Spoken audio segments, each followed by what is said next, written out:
Isang pinagpalang araw sa inyong lahat. Tayo po'y magninilay sa salita ng Diyos, ang pinagmumulan ng awa at tawa ng ating buhay, ang salitawa.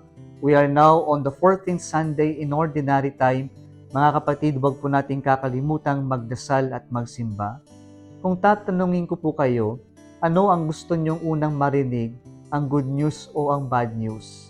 Marahil ang sagot po ninyo ay good news. Totoo naman, mas gusto natin marinig ang mabuting balita kaysa sa bad news. Kung maaari nga lang po, gusto nating takpan yung ating tenga kapag po bad news o mayroong parating na hindi magandang balita. Mga kapatid, kung gusto natin ng mabuting balita, makinig tayo sa ating mga pagbasa ngayong 14th Sunday in Ordinary Time. May isang salita pong tinutukoy ang mga pagbasa natin ngayon, at ang salitang ito ay propeta. Sino nga ba ang propeta? Ang propeta ay siya yung nagpapahayag ng mensahe ng mabuting balita. Mga kapatid, bilang mga nabinyagan, tayo rin po ay nakipagkaisa sa pagkapari, pagkapropeta, at pagkahari ng ating Panginoong Jesucristo. And so we ask this Sunday, who is a prophet? Ang unang punto po natin, a prophet is someone who is sent. Ito po yung ating nakita sa ating unang pagbasa ngayon. God, Yahweh, sent Ezekiel to rebellious and stubborn Israelites, and he would proclaim the message, the word of God to them.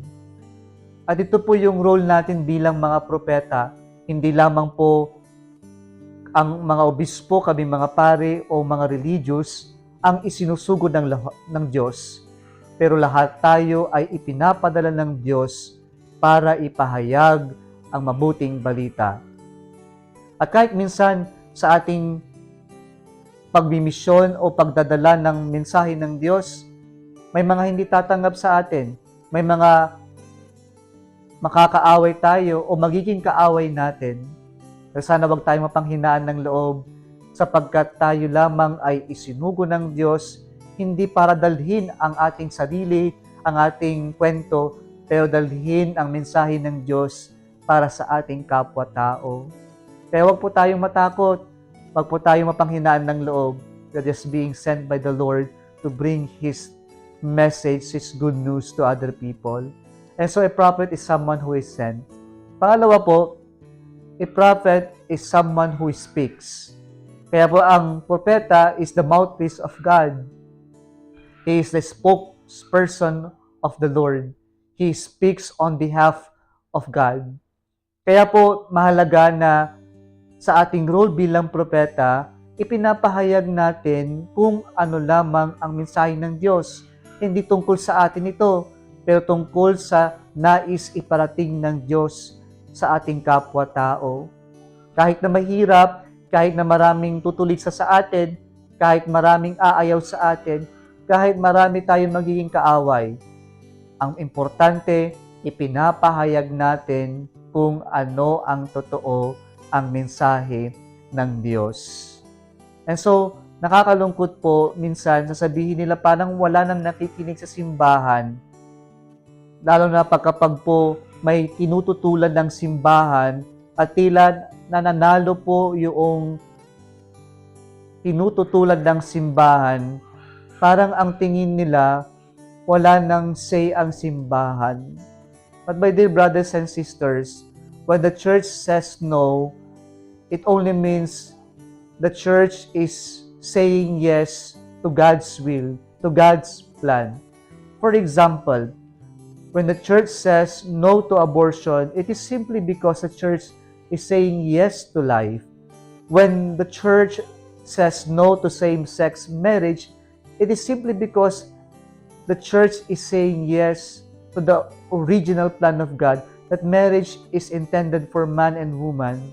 When the church says no to divorce, it simply means the church is saying yes to a lifetime partnership between a man and a woman. Kaya po, kahit na marami ang may ayaw sa simbahan, ang simbahan bilang community, bilang pamilya ng Diyos, ipapahayag nito kung ano ang totoo, kung ano ang mensahe ng Diyos, kahit na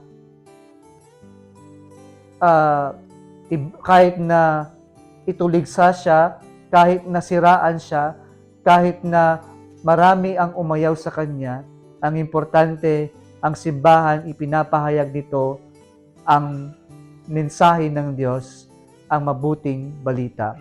And so, bilang mga propeta ng Diyos, sana ipahayag din natin kung ano lamang ang totoo. Huwag yung puro chismis, huwag yung paninira ng tao ang pinapahayag natin. Ipahayag natin kung ano ang totoo, ang mabuting balita, at ang mensahe ng Diyos. Panghuli po, ang propeta, a prophet, is someone who suffers for the Lord. Hindi po madali ang magsalita para sa Diyos. Gaya ng sinabi ko, maraming aayaw, maraming maiinis, maraming tutuligsa, marami tayong pwedeng maging kaaway. Alamin nyo, ang buhay propeta ay hindi po bed of roses. Hindi rin to a walk in the park na pabanjing-banjing lang. But when we do our part, our mission as prophets, we must also be ready to suffer for the Lord.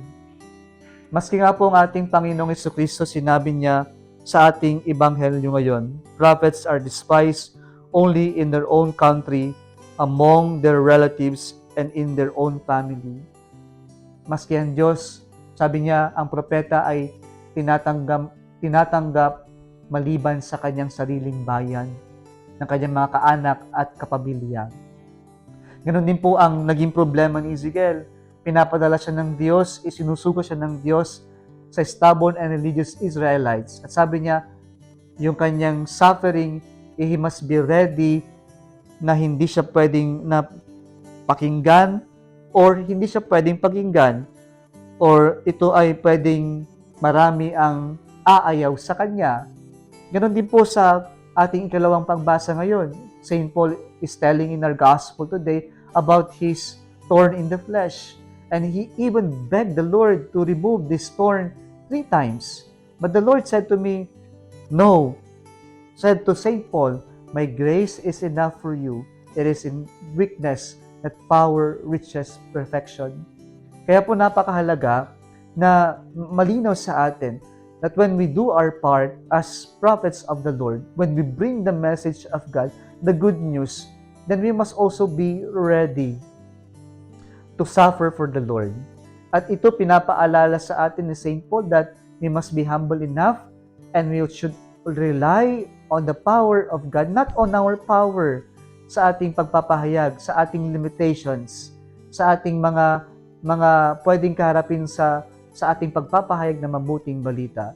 And so when we rely on the power of God despite of our weaknesses and limitations, then we will surely be rewarded kahit na tayo ay nagpapakahirap para sa Diyos. At kapag ang Diyos ay nagsumukli ng ating pagsasakripisyo, lagi po yang siksik, liglig, umaapaw. And so brothers and sisters, are you ready to become prophets of the Lord? If you are ready, then we must understand that we are only sent by the Lord. As prophets, we are the spokespersons of the Lord. We should only proclaim the good news. We should only tell what is true.